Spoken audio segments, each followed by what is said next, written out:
Welcome to Roll for Crit. It's the day after St. Patrick's Day, so work off that hangover and sober up with some board game news for the week of March 18th, 2019. Many of our news stories this week are coming out of the GAMA trade fair that just ended, and this first one is no exception. Restoration Games has talked about their lineup for 2019 and revealed a lot of new titles. First, there are a couple of expansions for their racing game Downforce. There's a new one coming called Wild Ride, which includes 2 new maps. These ones are going to be a bit wackier than the previous maps. They're going to feature things like ramps you can jump off of, as well as wild animals that may hinder your progress in your car on the racetrack, or the car that you're betting on, as the case may be. Next up for Fireball Island, they announced Spider Springs, which is a whole new section of island that connects to the main board via a bridge and has a whole bunch of little spiders that may pop up and attack you when marbles are hitting them. They also unveiled probably their biggest release for the year, which is a game called Unmatched, a reworking of the old Star Wars Epic Duels game. This is going to be a game where players go head-to-head. There's a little board with figures and different maps, and every character that you play as is totally unique. They're going to start by coming out with unlicensed public domain figures that you may recognize, and eventually there's going to be things like Victorian era, Sherlock Holmes, what have you. But they also announced some licensed versions of the game that include a Buffy the Vampire Slayer expansion, and we know there's also going to be a promo coming out this year that features Bruce Lee. So maybe there'll be an expanded kind of kung fu pack. So the idea there is that there's all kinds of different franchises coming together, sort of, I think, like what the Versus TCG was originally. HeroClix a little bit, yeah. But of course, you know, as a Buffy fan, that's very cool that that's going to be into play. And who knows what other licenses they'll have mixing with each other. There's a lot of things to talk about here. I will start by saying, with the Fireball Island expansion, that was a bit of a personal one for me. Because if you don't know, a while back we talked about the issues with the box and how they were going to let you pretty much get the broken token box pretty much at a bit of a discount, which Jonathan did get. And we were actually going to do a video that we kept pushing because so much to do of us assembling it. Right, and then they announced another expansion, which presumably probably won't fit in that box. And people are, I will admit, I was annoyed. You know, eventually expansions will come out, you know, that things won't always fit into the box. But I feel like to push that box only a month or two before announcing this expansion, about 2 months, feels a little they could have shared unfair. Maybe or something, yeah, like giving people somewhat of an idea. A lot of people on the Kickstarter page were mad about this. I kind of feel bad. Like, I was kind of in Restoration Games' corner because I didn't think the box was as bad as people said, but combined with this and the money I put into the broken token thing, I'm a little bit annoyed. I do think the expansion itself sounds really cool. I love that it's actually connected to the main board, whereas the pirate one is totally separate. Right. I think that's cool. The Downforce one sounds like fun. I like that game a lot. No, I mean, in terms of the games themselves, I'm very excited. I'm glad also that they are getting copyrighted characters for the other thing, because I'm wondering, I haven't played it, the old Star Wars one, but I wonder, could it have survived without, you know, the Star Wars license attached, but getting other copyrighted probably can. This is also in addition to their lineup for the rest of the year. We also know they're doing the new Dark Tower game, which I think is going to be a Kickstarter. And there's another one called Conspiracy, which is, I think, a social deduction type of game. So they have a full lineup for the year. If that Dark Tower is a Kickstarter, make sure you have your box in order. I think they're going to, from now on, be very careful about things like that. In fact, they have said that the new expansion for Fireball Island will be in a traditional type of box. It's not going to be the same kind of cardboard that the other ones used. So that could be a little better that way, because I'm assuming that since it's attached to the island to be a little bit bigger, not like I think the other ones are usually about that big, yay big. So maybe that could be like, sure, you have the wood box for that, but then you have a nice big box to try to squeeze other things. At least it's something, yeah. So they're trying to fix some of their mistakes, make people happy. I'm definitely super excited, especially again for that Unmatched game. I mean, that sounds like it has the potential to be a huge, big deal at Gen Con this year. So we'll try to find all these games and cover them for you. So there was actually a bit of a leak from Upper Deck. It turns out we have learned their year release schedule for the Versus and Legendary system, meaning we've got a lot of spoilers coming your way. Versus cover a whole lot of things, but the big things that talk about is the 007 for both Versus and Legendary, which is really awesome, as well as some 2 Legendary sets, which include all those annoying cards that are back in, I believe, 2015 packs, which you only got 1 card at a time, and you could try to collect all of Howard the Duck and Swamp Thing, as well as some new heroes. I actually bought you those 2 characters on eBay. I'm actually not too salty about it because I'm happy more that's getting into the regular pool. And of course, more characters ever. And it sounds like that they're approaching their, let's just get those last final characters we haven't fit in for Marvel. It does feel that way, yeah. I finding out, and also, that other new set we know, in addition to those old ones, it does include a few new characters. Like besides the obvious old ones and stuff. I think it was Squirrel Girl, Miss Marvel, Miss America. Sorry, I was mixing up. And I'm blanking. Oh, Jessica Jones. Jessica Jones, which is a big one that people have wanted for a long time. And J. Jonah Jameson. One of the last ones is Agents of S.H.I.E.L.D., which is the one we were always harping on. An Agents of S.H.I.E.L.D. expansion. I'm a big Coulson fan, so. Yeah, that's very, and I'm interested to find out if that's going to be TV or cartoon. art. Yeah, exactly. Because there are Agents of S.H.I.E.L.D. comics they could use. But that's really cool. And then there's another Marvel one that we don't know anything about. Yeah, and I think it's Revelations. Revelations. The big question, I think, is Dimensions we know is a small box.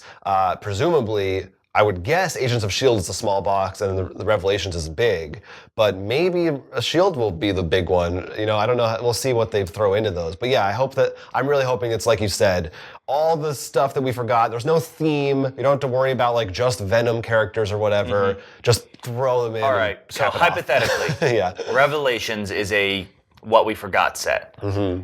What is something that you feel like they've forgotten in the Marvel universe? I think the most common 2 that I see people bring besides what we already seen, like Jessica Jones. Right. The ones that I think that are like, obviously they need to get these in there are Scarlet Witch and Quicksilver. Right. Those are like very big, weird omissions, I think. Other than that, they got Jessica Jones. They did Ant-Man finally. I think they have most, like, I'm good. Like, is there anything you'd like to see maybe? Honestly, no. I don't really feel like I have any. I think for me, I would love to see, I forget her name, like Moon Girl and Devilsaur. Okay. Because she's hilarious and technically the smartest character in the Marvel Universe, I think, now. And Dinosaur, why not? James Bond, what do you think about that for a set? That's pretty cool because all your groups are just 007. Yeah, that seems pretty cool. You could have Sean Connery versus Daniel Craig. So would your Maria Hills be Q or would it be M? Could be any of those. Yeah, I don't know. There's a lot to pull from, so that can definitely be a fun set. Oh, there was another Alien one expansion too. Right, the Legendary Alien which is going to include Prometheus. So that's kind of some cool stuff I haven't fully played through it, but I got the Queen Alien one finally, and there's a lot of cool stuff there. And they even made up a set, which is funny because one of the things is you play as like people who were experimented on, and one person has green skin and they have strength-related abilities. So it's literally based as if Legendary existed in the Alien universe. That's pretty cool. But yeah, I guess it's sort of sad that got leaked this way in some sense, but I'm also happy because it's cool to see all this stuff. Yeah, because we didn't really hear anything back at last Gen Con. No, yeah, it wasn't. They didn't that I recall. make their announcements until later, I don't think. But we could talk about Legendary for the rest of the day because we love it. But yeah, I'm super excited for all these. Also, Versus, this is gonna be great for you too to see 007 and that too. More in the crazy verse system, just as we were talking about in the earlier story with Restoration games. I think the better and more silly stuff like that. So. A lot of amazing releases that unfortunately weren't meant to be released to us so early, but good to know. Not too long ago, we learned that Gale Force 9 had acquired the license for Dune, and were going to start printing their own line of Dune-themed board and or card games. Dune, of course, the famous sci-fi property, started out as a book and is soon going to be a brand new movie coming out in 2020, so it's really hot right now. Well, now we know that Gale Force 9 will also be doing a reprint of the original Dune board game, which has become something of a cult classic amongst board game fans and was re-implemented by Fantasy Flight as a Twilight Imperium Rex game, but has not been reprinted as Dune with that original classic apocalyptic theme for a long time. You haven't been able to find it anywhere. Now, it is going to be coming back. We don't have an exact release date, but Gale Force 9 has confirmed that the original designers are on board helping them work on it. So presumably it's probably going to have some tweaks, some changes. Of course, that game did come out quite a while ago. Having never played it myself, from what I've heard is that for a game from when it came out, years and decades ago, it holds up very well. So I'm excited to try it. I mean, this is great. I think anytime in these old games we sort of talked about this a while ago in our discussion video, but like when they phase out and sometimes you just didn't get the chance because you weren't alive then, or or where you live, it just didn't come into that marketplace.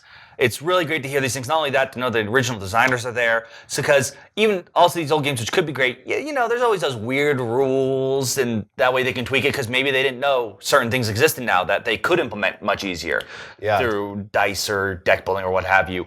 Mechanics like that, and also great time to be alive.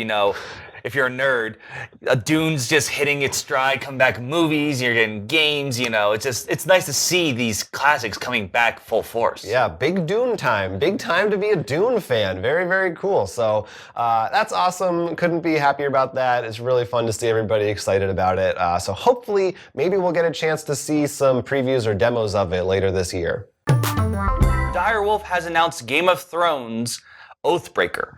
This is more of a social deduction game where one person will play as the king or queen, with other people playing secretly as either loyalists or conspirers trying to overthrow the king and queen. You will play as all the houses, and you also have your own secret goals. This will be based off the TV show, hence Game of Thrones, not a Game of Thrones. And you'll be working to get points and trying to sort of subterfuge. This seems to be very similar to sort of the Resistance Avalon kind of style, which seems to be an absolute perfect fit for Game of Thrones. And I think this is a good addition for the TV style because it's a bit more lighter and party-ish instead of something maybe a bit more heavier like the card game or the Game of Thrones board game, which is definitely a bit more of a time sink. Time sink for sure. Yeah, there was that smaller Game of Thrones card game that came out that was a standalone Westeros thing. Yeah, there's been a couple little things that I think used the art or photos from the show as well. But yeah, it seems like this will be a good fit. We've liked the stuff that has come out of Direwolf so far. And I know a lot of people see stills from a TV show and that really turns them off. For me, it's kind of, if it's clean and well presented, I don't mind it too much. I would say board games have been getting better as of late on that. Because I know initially for me, this came from when I was much younger and came from back when I was getting manga. And, it's just a TV show. I'm like, just watch the episode.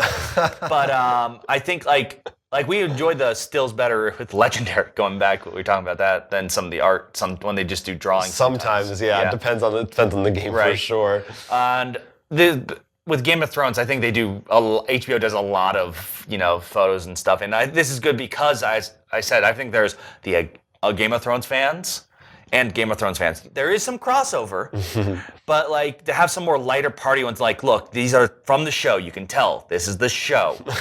Just sort of not make them oh, I don't know this, or this looks like old European artwork and stuff. Yeah. So I think perfect. We'll see as more comes out. As we said, this is all coming out from GAMA. So hopefully we'll learn more as we get closer to Gen Con.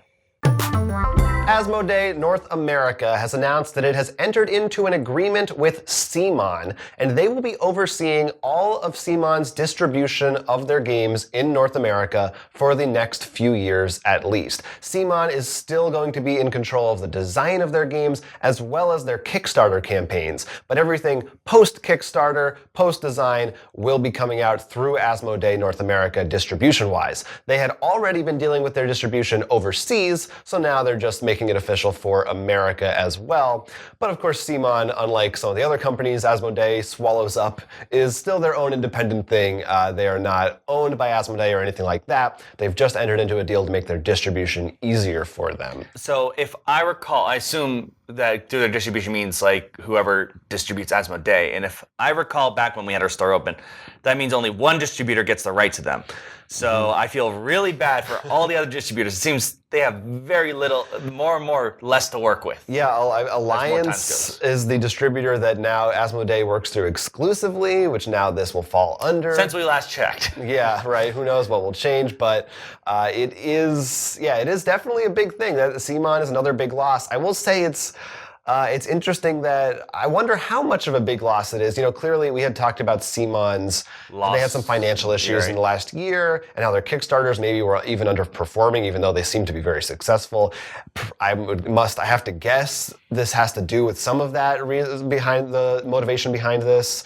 But the fact that they're going to continue to do those Kickstarters, maybe for retailers, maybe it's one of those things where most people buy them through the Kickstarter, and maybe the retailers won't be hit as hard if they can't sell these anymore, because maybe that was one of their problems. I don't know. This is all speculation. It could also be related to, I think, just what's happening more and more with trade deals between the U.S. and China and all that. Because I remember back when we were at PAX Unplugged, how a lot of people were really worried about that, because it sounded like that was about to boil over, and that's the whole thing. So maybe it's just that if everyone focuses on one thing, it'll be cheaper. Yeah, you know, that's. So it could be. It's definitely something very curious to see about, which we probably won't see the effects right away, but who knows? Hopefully it won't make the games harder to find. Last week we talked about a bit of a kerfuffle with the Age of Steam Kickstarter, because its original game creator, Martin Wallace, was not on good terms with Eagle Gryphon Games. However, in a recent post he has just made, he has apparently come to terms with Eagle Gryphon Games, and now will no longer dispute the rights of the game, now supports it. His name could appear on any games he's helped design. It's up to Eagle Gryphon, and he has no qualms whether they do or don't. He will no longer post negative things about them, and vice versa. So it seems that something has happened behind the scenes. We don't know what, but they are on good terms now, which overall is good, because he has now suggested people should back the Kickstarter. I will say, so there was a post that he also made earlier in the week where, and by the way, first of all, it's crazy that all these things are happening on Board Game Geek forums. But he made a post saying something along the lines of, I will agree to stop blah, blah, blah, all this stuff if Eagle Gryphon agrees to pay me a sum of $30,000. And I will distribute that also to the people who helped me work on these projects over the years and everything. But nothing in this post says that happened. Right. So I don't know if he got what he wanted. Maybe they made some other deal behind closed doors. But man, it's crazy that within the span of 2 weeks, this boiled back up so much, and now it's resolved, I guess. Was it 2 weweeks? I accidentally said 1 week. Well, it was 1 week since we did our thing. Good. But, give or take a week or two. But yeah, it's crazy, man. I'm sure a lot of people had, because I know a bunch of people had a sort of a moral conflict with whether to back the Kickstarter or not, but now you're golden. Yeah. So I wonder if maybe on Eagle Gryphon's part, they were worried that it wasn't getting funded enough, and they wanted to make this deal to help it out. I mean, that would make sense that they did a cost analysis and like, this is cheaper for us to pay them. It's possible, yeah. But good thing to know, and I think he also mentioned unmade game yet, also in his list of things, so maybe he's also made a deal to make another game with them too, I don't know. So that'd be pretty interesting. But overall, I mean, we should be happy. People are happy. So good on you. New releases in board games that are available to buy right now. For the narrative mystery game Chronicles of Crime, there's a new noir-themed expansion that you can try out with new scenarios in it. If you've been playing Aeon's End Legacy, you can now get the Aeon's End Legacy Reset Pack to reset your game and play a whole new campaign, even though you may have changed some things previously. Arkham Horror card game fans, there's a brand new pack for that LCG titled The Secret Name. And if you want to get Chinatown, that is a board game that a lot of people like, been out of print for a while. Z-Man Games is taking pre-orders. I think other board game websites as well for a reprint of that at last. So yeah. So that'd be pretty cool. I remember when that sold out really fast in our store, and we didn't know why. yeah, that was a big hit, and we haven't seen it around since then. So yeah, that's pretty cool. So let us know your thoughts if you're excited for that pre-order or any of the games that just came out. If you're happy things have been amended with Eagle Griffin Games, or if you're excited or disappointed about what's coming up from Upper Deck. There was so much more that came out of GAMA. You can let us know if we missed anything as well. I know there were. I mean, there were other new games announced that we just had to push. There was like Pandasaurus had new stuff. There's only so much time in a week. There was a lot. So yeah, talk to us about all of that. Also, I would just recommend real quick, if you haven't looked at our channel lately, we have some really cool stuff like an interview with Ignacy Cevicek. Very excited about that. So definitely go back and look at all our content. And if you really want to waste some time, we have our 2-hour stream of starting the new Cthulhu video game up, so you can check that out. Yeah, absolutely. Or you can just go outside and enjoy some fresh air. I don't know, it's up to you. But before you do that, you should leave a comment down below. You could also find us on Twitter, Facebook, or Instagram, or on Twitch, where we sometimes stream things. Follow us everywhere. You can find those places just at rollforcrit.com as well. But until then, I'm Will. I'm Jonathan. And this has been Roll for Crit News. Make sure you click the like and subscribe buttons so you get more board game content from Roll for Crit. Do it. Do it now.